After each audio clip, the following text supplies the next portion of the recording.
I went through a breakup and I felt like the person was stalking me. I told anybody who would want to listen that if it came up, I want you to know. You know what I'm saying? Because I was worried, and ain't nobody else in the room gonna protect you if you don't protect you. Nobody else in the room is gonna know that they need to advocate for you in what areas. You feel what I'm saying? So when I would go out with my homegirls, I would be like, got this crazy nigga, so make sure I make it to the house. I'm probably gonna FaceTime you. Like, I was like, you know what? I'm not afraid to go ahead and lean on people if they're willing to be there, because I want people to lean on me. Right.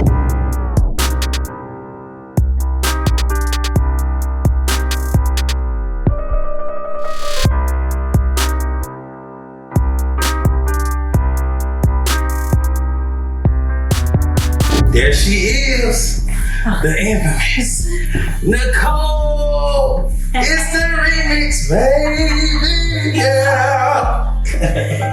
What's up? What's up, Ryan? How you been? I've been good. All right. The infamous Nicole. It's a pleasure to be in the same presence as you. Oh, wow. I like this. So what's up? Tell us, who is Nicole Ivy? Who is Nicole Ivy? Nicole Ivy. Man, so many things. It's hard to just say who I am. Like, I'm a daughter, I'm a friend, I'm a sister, I'm a hard worker, I'm a singer, songwriter. Okay. Yeah. And how long you been singing? How long have I been singing? Do I look at it? No. I've been singing my whole life since church. When did I just start? Probably was in middle school when people, I don't know how people know I can sing. Probably because I just sung all the time. And this girl was like, do you want to do the morning announcements with me? And we're going to sing happy birthday. So At school? Yeah. Wow. So I used to sing happy birthday every morning on the intercom. And then I started singing on little programs. And then from there, I just started singing. Oh, okay. Just became a part of it. So it took that little girl to tell you to sing on a happy birthday, and then that's when you got your exposure, or what? Well, to start singing in front of people, but I always knew I wanted to be a singer. Yeah. From kindergarten, I was like, I'm a singer before I sung. Who you was inspired by at that time? Since you said kindergarten. Bad Boy Music was a big inspiration to me. Faith Evans, Kelly Price, believe it or not, like that whole little movement. Because Kelly Price used to sing for them a lot. Oh, okay. And we used to listen to them. Bad Boy, shout out to Diddy. Bad Boy, I used to love their music. And I was like, whatever they doing, I'm doing I that. hear you saying bad. Can't even sing it. That's what's up. So you know my podcast, you know my podcast is based off mental health. What is your take on mental health in today's world? I mean, it's a serious topic and it's always changing. I think your mental health is based on the circumstances. So we got so much going on around us all the time. What's considered healthy is changing. You know what I'm saying? Exactly. Like what it takes to be healthy is changing. Now we work from home. We're kind of in our four walls all the time. Or maybe you do work out in the field, but you're busier than you've ever been. So it takes different steps to be healthy, but it definitely takes effort. Because everything around you is changing, so you kind of got to change how you treat yourself. Have you ever been through anything traumatic? Been through anything traumatic? That's hard to say. It's hard to say what trauma is, especially for me. Because one of the things I do, I invalidate myself a lot. So even if it was traumatic, by the time I work it out and tell myself it was traumatic, you know what I'm saying? So it's hard to really say if I've been through anything. Yeah, because somebody asked me, and when I got shot, that was the most traumatic thing that happened. Traumatic, yes. I don't think I can get no better than that. I can't get no better than that. It was like, okay, hey, I don't even think you can't get that is the top of the top. Yeah. So you saying you just keep your mind mental strong enough to, even if it come off as traumatic by the by 2 to 3 days. You know what? Yeah, I try to, but no, it takes a lot for me to process stuff and deal with things. I have like really high anxiety. Okay. You know, so managing my anxiety has kind of been my goal this year. So this year I started going to therapy and really started checking in with myself because it shows up physically. You have a panic attack, you'll get chills in your body, you know, you'll feel shortness of breath because before you know it, you're clenching your jaw. Like it has a lot of byproducts with being anxious or carrying your stress in your body. And now the older I'm getting, the more I'm starting to feel it. You know what I'm saying? It's not as just a concept anymore up here. It's kind of coming out, you feel what I'm saying, in your body. That's interesting. I know, right? That is the interesting that you said. Yeah. That. So how do you? So you said, how do you? So you believe people can be walking around with anxiety and not even know it? Fully functioning, yeah. Oh wow! Yeah, fully So I need to check myself. And slowly but surely, you know what I'm saying? Yeah. It's gonna start to show up. So many things. Grit your teeth. Like I had so many physical side effects that I couldn't ignore it anymore. I couldn't say, okay, you just tripping. One of the ways I would invalidate myself, okay, you just tripping. You know what I'm saying? But I didn't realize why I felt so much more high stress than other people around me. Yeah, so anxiety just feels like either something's pushing you or something's pulling you. Like, So what is the difference between anxiety and depression? And have you ever experienced depression? yes, definitely. You know what? They kind of go hand in hand because the word should, what you should be doing or what you shouldn't be doing, can drive depression and anxiety. You know, they kind of go hand in hand. So, yeah. It drives. Wow, I need to. And look in the depression, mirror. and I see depression as like a common cold. Like the same way you can catch a cold, you can just mess around and catch a depressed spell where you look around and you be like, hold up, I think I let my bedroom get away from me. When last time I cleaned up on myself, you know? Some people are just more subjected to getting sick. So, you know, some people, they just stay sick. You know people like that? Yeah. They always sick. Yeah. You know what I'm saying? They live the same life we live, but for whatever reason, however they build, you know, they stay sick. Some people get a little sad of it. Oh, that's interesting. You know what I'm saying? I did not look at. It's crazy. I never compared anxiety and depression because I went through depression, but I got myself out of it. I don't know if I'm still in depression. I would say no, but you know, a therapist might tell me, I don't know. They definitely brothers and sisters. Definitely cousins, if not cousins. They definitely brothers and sisters. Okay, that's a side. Okay, cool. Anxiety and depression posted on my Facebook. Brothers and sisters, and they cousins here. Oh Lord, I don't know. We gotta find out who their cousins is. Take care of that. But yeah. So mental health plays a major role in how people treat their relationships and their future relationships. So, have you ever been in a relationship that took you a longer period of time to get over what you expected? Oh yeah. And how did it affect you? I mean, sometimes we just get attached. We get comfortable. We get addicted. And we kind of have to pry ourselves out of the situation, even though we know it's not good. Some people are fired with detaching. They can just cut it off. Never have to think about it again. Some people, it takes a little bit more time. You feel what I'm saying? You realize you're in a relationship with what you hoped it would be. You're in a relationship with potential. And now you got to get out of it with the real thing. Yeah. You feel what I'm saying? So sometimes they take time. You're like, is it there? Is it? You got to like, no, it ain't there. Right. Yeah. So what love mean to you? Dang. Love, like romantic love? Just love in general. Because love mean a lot of things. In relationships, what do in a relationship, you was in a relationship, what do love mean? Love for me is not about emotions. It's not about, I just tickle your fancy all the time. It's somebody who is healthy enough mentally to make an intellectual decision that they want to be with me. That's love. Somebody who has made up in their mind without a shadow of a doubt, regardless of how they feel. You feel what I'm saying? It has nothing to do with their feelings. It had everything to do with it. They looked at me, they looked at themselves, and they said, boom, this it right here. And that's it. You feel what I'm saying? Anything else we can work around because you've already decided. Does that make sense? That makes perfect sense. You feel what I'm saying? All that other stuff is like infatuation. It's like tickling your fancy. It's passion. You need all that. That's amazing. But love is when you make the decision. Like you can't unmake it. You can't unlove somebody. Sorry, I'm tearing the place up. You can't unlove somebody. Okay. Wow. You can't unlove somebody. If you really love them, you're gonna love them for life. That's good and a bad. It's a good and a bad thing. You realize how much you didn't love somebody when you look up a couple of months. You're like, oh, that fool. You're like, that was never love. Oh, that fool. Or you just you numb it. You're not indifferent. It's better if you hate them, but once you become indifferent towards somebody, that's really the opposite of love. Not hate. If you hate it, you probably still love them if you hate them. But if you not move, not phase one with the other, That's when It's gone. Yeah. It's gone. Yeah. It's crazy. So how do you identify when you're numb? You know it, I guess. You know what I'm saying? You know when. That's interesting. So I'm gonna tell you this thing. So when I got shot, okay, so a lot of people say to me, I can't believe you still the same. You still the same after your gunshot. Still the same. That's true. Yeah. It's like, wow, that's crazy. You ain't changed that one bit.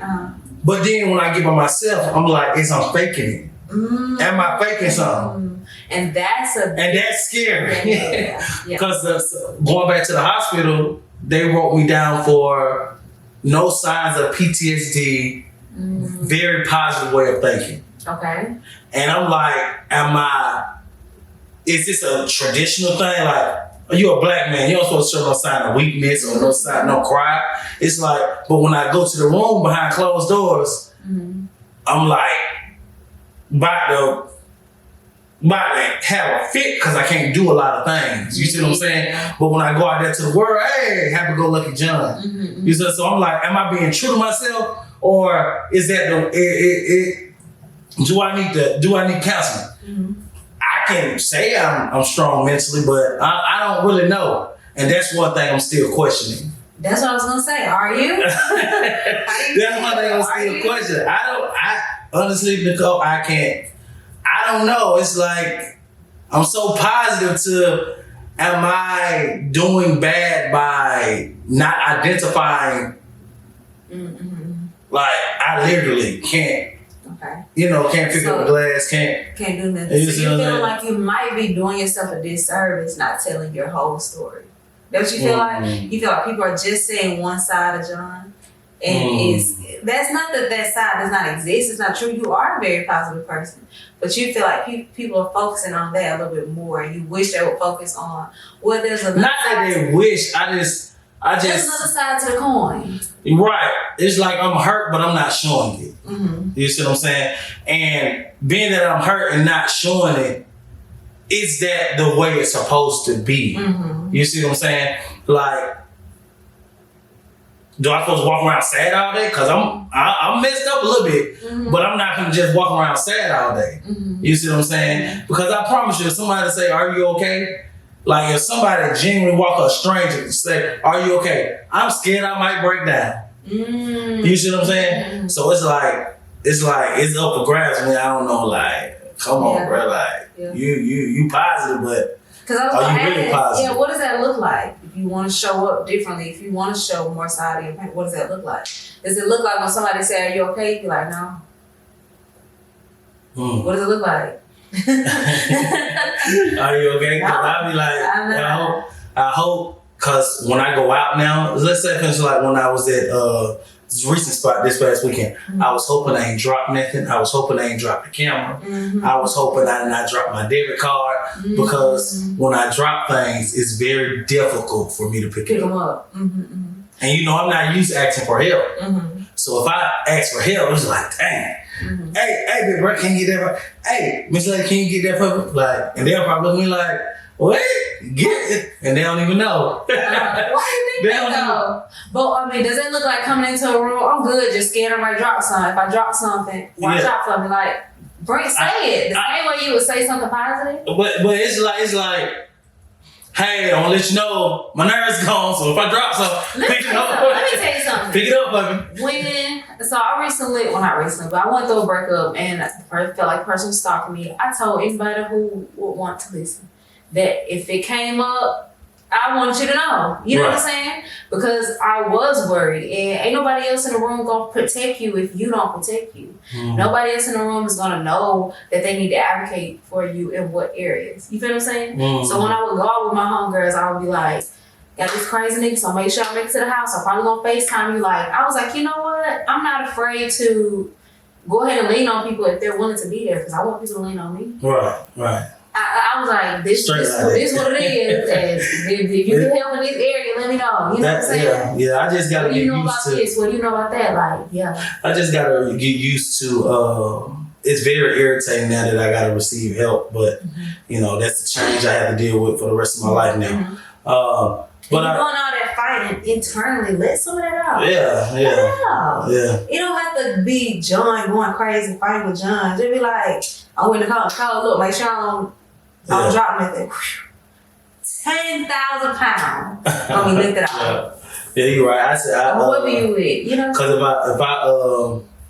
I put on a belt, I had this little note before my party. Mm-hmm. I can put on my belt. Do you not know the girl from Quick Trip put it on? With a big head. She like, oh sure. It blew my mind because I was so. I'm like, shit. I'm like, hey, can you do me one quick favor and tie my belt for me? And she instantly. So no did. And then I got on the plane. And you enjoyed your day. I enjoyed my day. What is that? It was that easy. I was like, okay, I think I can do this. But it definitely is something that's like you don't know whether you come or going or it's hesitant, you know what I mean, because it's new. And it's still new to me, I'm not gonna lie. Have I fully accepted my hand being like this? I think 90% of it. Yeah, you know. I don't know if it's 100% yet, but you know, but I'm very, you know, very willing to, you know. And you doing physical therapy? I am, and I'm supposed to have surgery. Wow. So it's supposed to have nerve surgery, and it's supposed to open my hand. So that's how I'm supposed to. But I don't know. They told me I gotta have range of motion. So I was like, I don't know. But it is what it is. We good. You know what I'm saying? We good. But let's go back to the forgiveness part. I forgave someone who I never met, and I forgave the person who shot me. And I never seen him or her or don't even know how they look. So how can you forgive someone you never met?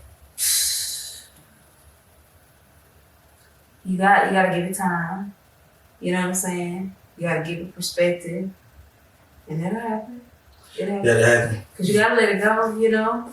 You gotta just keep thinking about the different sides, you know? So you got your side of the story. You gotta think about their side of the story. You gotta think about, you know, what led up to it, what's coming out of it, the byproduct of it, and try to make sense of it. That's how I would do it. I gotta try to spin this for my own, even if I'm just psyching myself out, whatever, you know, whatever it takes for me to feel a little bit better. Does that make sense? Yeah, that made perfect sense. Yeah. That made perfect sense. So what's next for you? What's next for me? I don't know yet. Honestly, I don't know. You know what I'm saying? It was cruise ships first. Cruise ship, then I did Nicole Ivy. I just did a performance, like a full performance as Nicole Ivy. I did Bonfire with background dancers. And that was so nice. That was very fun. Yeah. It was fun. I'm pretty sure you're going to have footage for it. Yes, coming out. I have any videos. And tell people where they can follow you at. Follow me on all platforms, Nicole Ivy Music. So Nicole Ivy Music on Twitter, Nicole Ivy Music on Instagram, TikTok, Facebook, all that stuff. Cool. And being that you are a singer, I know you don't usually do this. Could you at least hum a little intro or something for the people? Just just for the people. Just hum something.